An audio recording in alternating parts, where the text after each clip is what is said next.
Hello everyone, welcome back to my channel Special Accounts Classes by Neeru Yadav. Today's session on the topic of cash book. तो आज की हमारी class होगी उसके cash book के ऊपर होगी। इसके अंदर हम डिटेल स्टडी करेंगे कैश बुक के बारे में। चलो स्टार्ट करते हैं। तो सबसे पहले हम जानने की कोशिश करेंगे कि हमारी कैश बुक होती क्या है। तो कैश बुक जो होती है हमारी वो ओनली कैश या बैंक से रिलेटेड जो ट्रांजेक्शन होती है उन्हीं को रिकॉर्ड करती है।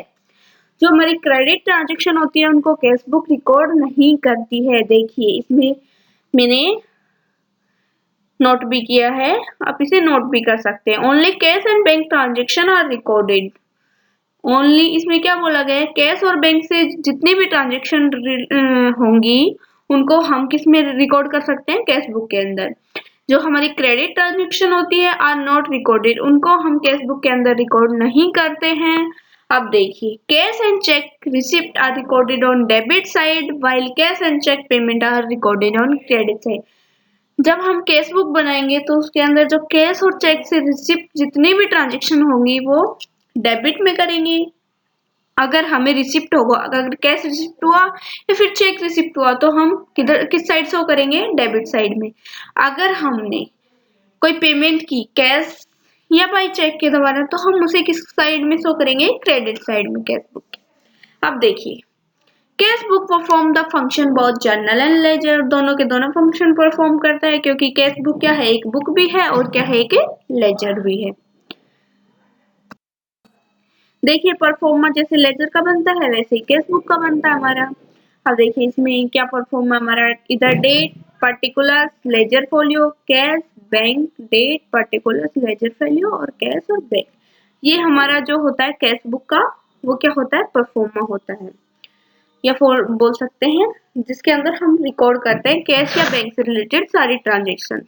अब देखिए कई बार क्वेश्चंस में दिया होता है कि हमारे पास ओपनिंग बैलेंस है कैश या बैंक का। तो हम अगर ओपनिंग बैलेंस दिया हुआ है कैश और बैंक का, डेबिट बैलेंस दिया डेबिट साइड में, क्रेडिट बैलेंस दिया तो क्रेडिट साइड में। कई बार क्या रहता है, हम अगर बैंक के अंदर हमारा क्रेडिट से बैलेंस है तो हम उसे ओवरड्राफ्ट के अंदर शो करेंगे क्योंकि जितना हमारे बैंक में बैलेंस था उससे ज्यादा हमने क्या करा, विड्रॉ कर लिया बैंक से। तो इट मीन्स हमारा बैंक के अंदर क्या है, ओवरड्राफ्ट है। कैश बुक जो होती है वो टू टाइप की होती है। फर्स्ट हमारा आता है single column cash book, second हमारा आता है double column cash book. Single column cash book के अंदर क्या होता है, जो हम कैश बुक बनाते हैं उसके अंदर एक ही कॉलम होता है और उसके अंदर हम ओनली कैश की ट्रांजेक्शन को ही रिकॉर्ड करते हैं। सेकंड हमारा आता है डबल कॉलम कैश बुक। इसके अंदर क्या होता है, कैश और बैंक ये जो हमारा डबल कॉलम कैश बुक होता है इसके अंदर दो कॉलम होते हैं, एक के अंदर हम कैश और एक साइड में बैंक। तो इसमें both transactions are recorded double column cash book के अंदर। कैश एंड बैंक से रिलेटेड दोनों ट्रांजेक्शन को हम रिकॉर्ड करते हैं। अब देखिए इसमें क्या बोला, कई बार क्या रहता है जो हम विड्रॉ करते हैं ग्रेटर देन हमारी डिपॉजिट। कई बार हमारा क्या रहता है, बैलेंस जो बैंक के अंदर है मान लीजिए 10,000 है लेकिन हमने विड्रॉ कर लिए बैंक से 20,000, तो ये जो 10,000 एक्स्ट्रा है this is known as overdraft क्योंकि हमारे बैंक में क्या है, ओवरड्राफ्ट, क्योंकि हमने जो हमारा पैसा जितना डिपॉजिट था उससे ज्यादा हमने विड्रॉ कर लिया तो ये हमारा क्या हो गया, ओवरड्राफ्ट। यहाँ तक हुआ। अब देखिए कॉन्ट्रा एंट्री क्या होती है।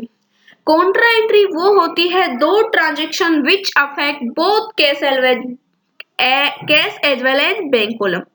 कॉन्ट्रा एंट्री वो एंट्रीज होती हैं जो दोनों कॉलम को अफेक्ट करती है, कैश कॉलम को भी और बैंक कॉलम को, दोनों कॉलम को साथ साथ अफेक्ट करती है। ये होती है कॉन्ट्रा एंट्रीज। अब देखिए मेनली जो हमारी कॉन्ट्रा एंट्रीज होती है वो दो टाइप की। अब देखिए कैश डिपॉजिट टू टाइम करते हैं हम, कैश डिपॉजिटेड इनटू बैंक। जब हम कैश डिपॉजिट करते हैं बैंक के अंदर तो इससे जो होता है हमारा कैश कॉलम और बैंक कॉलम दोनों अफेक्ट होते हैं तो ये हमारी होती है कॉन्ट्रा एंट्री। या कई बार इसे बैंक के नेम से भी लिखा जाता है तो it means cash deposit into bank. तो हम क्या एंट्री बनाएंगे, bank account debit, cash deposit करवा दिया हमने बैंक के अंदर तो हमारा बैंक क्या हो गया, बढ़ गया, बैंक अकाउंट डेबिट, लेकिन हमारी कैश क्या हो गई, कम हो गई। तो bank account debit to cash, ये हम ट्रांजेक्शन बनाएंगे। तो ये देखिए बैंक और कैश दोनों कॉलम को अफेक्ट कर रही है तो इट मींस कॉन्ट्रा एंट्री है। क्या है, कॉन्ट्रा एंट्री। अब सेकंड ट्रांजेक्शन हमारी देखिए, cash withdraw from bank. Cash withdraw कर लिया हमने बैंक से for office use, office purpose के लिए विड्रॉ किया है। तो इससे हमारी एंट्री क्या होगी, कैश अकाउंट डेबिट, क्योंकि हमारे पास क्या आएगा, कैश, और बैंक हमारा क्या हो जाएगा, कम हो जाएगा, तो टू बैंक अकाउंट 10,000। तो ये जो होती है ये हमारी कॉन्ट्रा एंट्री होती है, क्योंकि ये जब हम उसमें कैश बुक के अंदर शो करेंगे तो एक साइड में तो देखो बैंक अकाउंट डेबिट, तो इससे क्या होगा, हमारा बैंक बढ़ेगा, तो एक साइड में डेबिट होगा और एक साइड में कैश क्या होगी, कम होगी। तो ये होती है कॉन्ट्रा एंट्री। और ये कॉन्ट्रा एंट्री जो होती है इनको डिनोट करते हैं लेजर फोलियो के अंदर। जब भी हम कॉन्ट्रा एंट्री को रिकॉर्ड करते हैं कैश बुक के अंदर तो उसे सी से डिनोट करते हैं लेजर फोलियो के अंदर। हुआ यहाँ तक, पॉइंट टू बी नोटेड, ये पॉइंट नोट करना आप, जब भी हम कॉन्ट्रा एंट्री करते हैं तो उस टाइम हम लेजर फोलियो के अंदर सी से डिनोट करते हैं कॉन्ट्रा एंट्री को। अब देखिए ये एक, देखिए हमने अगर ऑफिस यूज के लिए की है तो ये कॉन्ट्रा एंट्री होगी। अगर हमने कैश विड्रॉ की है फॉर पर्सनल यूज, तो पर्सनल यूज के लिए जब भी हम कैश विड्रॉ करते हैं तो हम उसको किस नेम से डिपॉजिट करते हैं, ड्रॉइंग से। तो it is not contra entry, क्योंकि इसकी एंट्री क्या होगी, drawing account debit to cash withdraw from bank, personal use तो drawing account debit to bank, हमारा बैंक क्या हो गया, कम हो गया ना। तो इससे एक अकाउंट अफेक्ट हुआ, तो ये कॉन्ट्रा एंट्री नहीं है। चलो नेक्स्ट, अब देखिए चेक रिसीव। अब हम इसमें दो केस लेके चलते हैं। देखिए एग्जाम्पल के थ्रू करते हैं हम इसको। A cheque of ₹5,000 is receive on 1 Jan 2016 from Mohan. एक जो चेक है 5,000 का वो हमें रिसीव हुआ है किससे, मोहन से, और 1 जनवरी 2016 को रिसीव हुआ है। अब देखिए फर्स्ट में क्या है, अगर हम उससे चेक को डिपॉजिट करवा देते हैं बैंक के अंदर सेम डे, तो हम एक ट्रांजेक्शन बनाएंगे ओनली। बैंक अकाउंट डेबिट, हमारा बैंक क्या हो गया, बढ़ गया, और हमें किससे मिला है, टू मोहन। मोहन से क्या मिला है, हमें चेक मिला है। हो गया, हुआ ना यहाँ तक, bank account debit to Mohan. अगर सेम डेट को करते हैं तो हम एक ही एंट्री करेंगे, bank account debit to Mohan.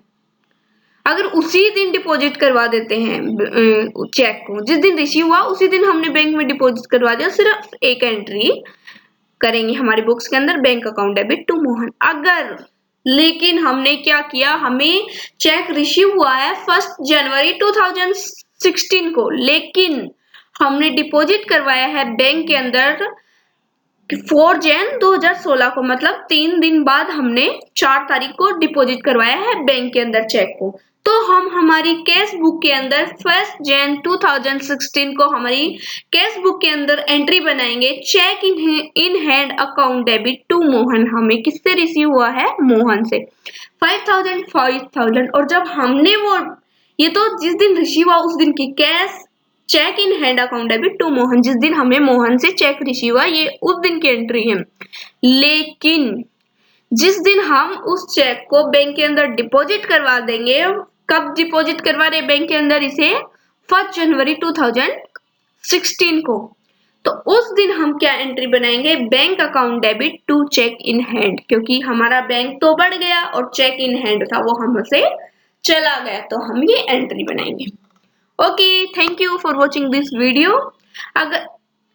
If you have any query about this chapter, then please write on comment box.